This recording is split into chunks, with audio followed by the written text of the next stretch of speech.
হ্যাঁ guys, welcome back to another new video.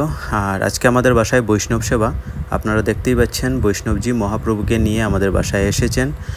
আর আপনারা দেখেছিলেন কিছুদিন আগে আমি নেমন্তন্ন করতে বেরিয়েছিলাম, আপনাদের সাথে ভিডিওটাও শেয়ার করেছিলাম, বলেছিলাম আমি পরে বলবো নিমন্ত্রণ করার কারণটা কী বা কিসের নিমন্ত্রণ। আসলে গত মাসের অর্থাৎ জুন মাসের 22 তারিখ আমাদের ঠাকুমা আমাদেরকে ছেড়ে চলে যান না ফেরার দেশে।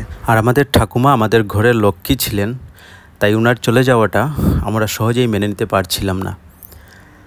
উনার যা অবদান রয়েছে আমাদের উপর বা আমাদের ফ্যামিলির প্রত্যেকের উপর উনার যা অবদান রয়েছে তা আমরা কখনোই ভুলতে পারবো না বা আমরা তা সুদও করতে পারবো না। শুধু ভগবানের কাছে একটাই প্রার্থনা করি, উনি যেখানেই থাকেন না কেন শান্তিতে থাকেন, ভালো থাকেন। আজ ওনার বিষয়ে আমি কিছু কথা আপনাদের সাথে শেয়ার করতে চাই এই ভিডিওর মাধ্যমে। উনি মারা যাওয়ার সময় ওনার বয়স ছিল 100 বৎসর। 100 বৎসর বয়সেও উনি এত অ্যাক্টিভ ছিলেন বন্ধুরা, আমি আপনাদেরকে বলে বোঝাতে পারবো না। উনি ভোর 4টার সময় ঘুম থেকে উঠতেন, সময়ের কাজ সময়ে করাটা উনি খুব বেশি ভালোবাসতেন। উনি যখন মারা যান ওনার বয়স ছিল 100 বৎসর। 100 বৎসর বয়সেও উনি এত অ্যাক্টিভ ছিলেন, উনি তো ভোর 4টার সময় ঘুম থেকে উঠতেনই, ওঠার পর প্রথম ডিউটিটা হলো বাসার সবাইকে উনি ঘুম থেকে উঠাতেন। তাছাড়া ওনার কাছে একটা মোবাইল ফোন ছিল, যে মোবাইল ফোন থেকে উনি সবার সাথে যোগাযোগ করতেন। কিভাবে ফোন করতে হয় তা আমাদেরকে দেখিয়ে দিতে হতো না, উনি নিজে থেকেই ফোন করতে পারতেন। যেমন ওনার মেয়েদের সাথে, ওনার ছেলেদের সাথে, ওনার আত্মীয় স্বজন, ওনার মেয়ের দিকের নাতি নাতনি, ছেলেদের দিকের নাতি নাতনি, সবার সাথেই উনি যোগাযোগ করতেন। সবার খবরাখবর একবার হলেও দিনে উনি নিতেন।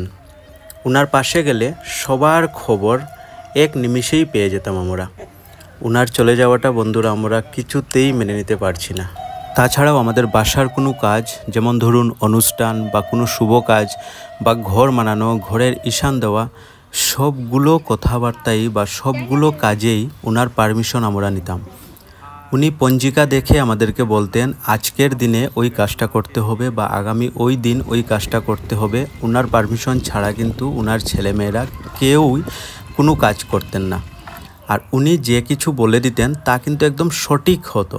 কোন দিন পূর্ণিমা, কোন দিন অমাবস্যা বা কি, সব কিছু পঞ্জিকাতে যা যা আছে, যা কিছু আমাদের সংস্কৃতি মতে যা কিছু রয়েছে সব কিছুই উনি দেখতেন, পঞ্জিকা দেখে আমাদেরকে বলতেন। এমনকি ভাইফোঁটা কোন দিন হবে বা ভাইফোঁটা কোন দিন নেব আমরা, সেই দিনটা উনি ঠিক করতেন। তাছাড়াও আমাদের বাসার সবার জন্মের দিনটা বা জন্মের সময়টা পর্যন্ত ওনার মনে থাকতো। কার বার্থডে কোন দিন হবে ওই দিনটা পর্যন্ত উনি আমাদেরকে বলে দিতেন আজকে ওর জন্মদিন, আজকে আমরা পালন করব জন্মদিন, অনেক কিছু। ওনার 100 বছর যখন পূর্ণ হয়েছিল, 100 বছরে যখন পা দিয়েছিলেন, আমরাও কিন্তু ধুমধাম করে ওনার 100 বছর সেলিব্রেশন করি আমরা সবাই মিলে। নাতি নাতনি, ছেলের দিকের নাতি নাতনি, মেয়ের দিকের নাতি নাতনি, ওনার ছেলে মেয়ে, ছেলের দিকের বউ, আমরা সবাই একসাথে ওনার 100 বছর সেলিব্রেশন করেছিলাম, 100 ইয়ার সেলিব্রেশন করেছিলাম। আর এর কিছুদিন পরই উনি চলে গেলেন না ফেরার দেশে। সেই জিনিসটা বন্ধুরা মেনে নেওয়াটা আমাদের খুবই কষ্ট করে, ওই জিনিসটা মেনে নেওয়াটা। আমরা এখনও বিশ্বাস করতে পারছি না উনি যে আমাদের সাথে নেই। আমাদের ব্যবসা তো, আমাদের একটা দোকান আছে আর আমার একটা কম্পিউটার এডুকেশন সেন্টার আছে। তো আমাদের দোকানে প্রত্যেক বছর বৈশাখ মাসের প্রথম দিনে গণেশ পুজো হয়, আর আমার কম্পিউটার এডুকেশন সেন্টারে বিশ্বকর্মা পুজো হয়। প্রত্যেক বছরই আমরা বিশ্বকর্মা পুজো করি আর গণেশ পুজো করি।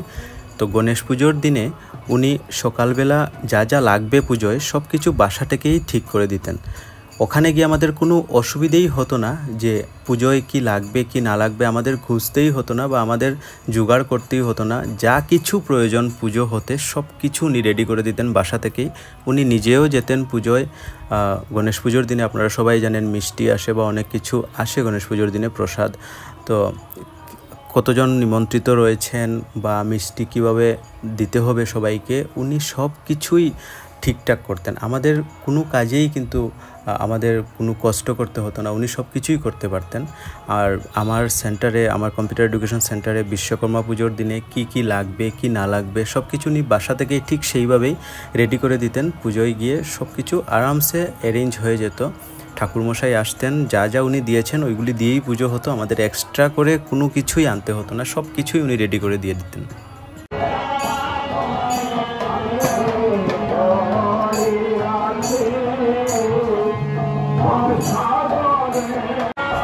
আর এদিকে দেখুন কারকুলপুর মানানো হচ্ছে, রেডি চলছে এখানে। আর অনেকেরাই রয়েছেন যারা সাহায্যের হাত বাড়িয়ে দিয়েছেন। এই দেখুন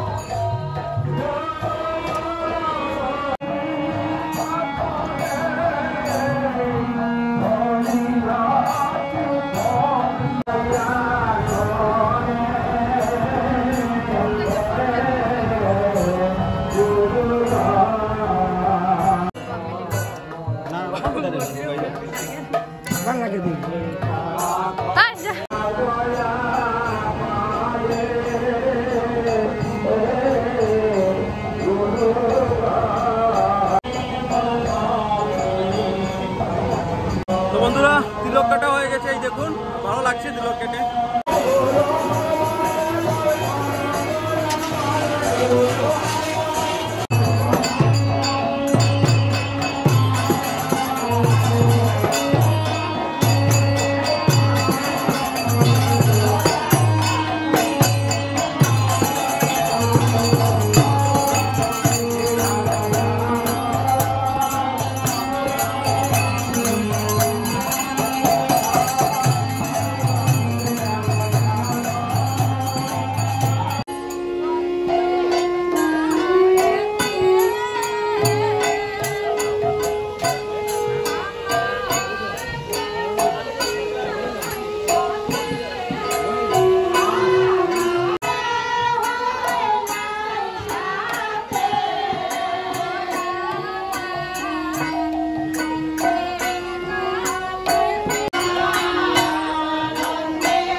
আর এদিকে এবারে বাটি রেডি হচ্ছে। হিরণ বাবু,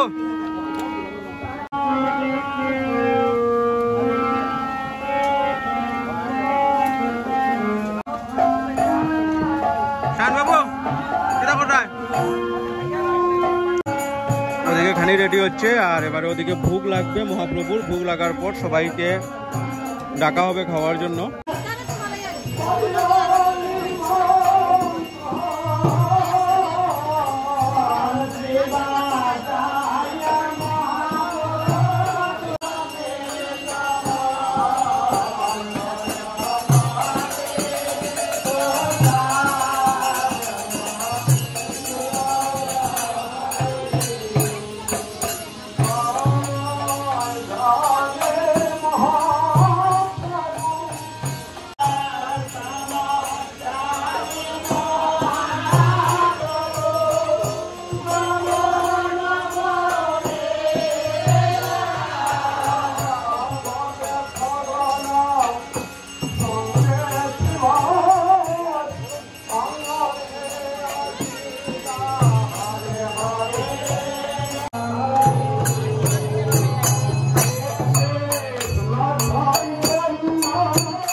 মহাপ্রসাদ নেই হ্যালো বাজি তো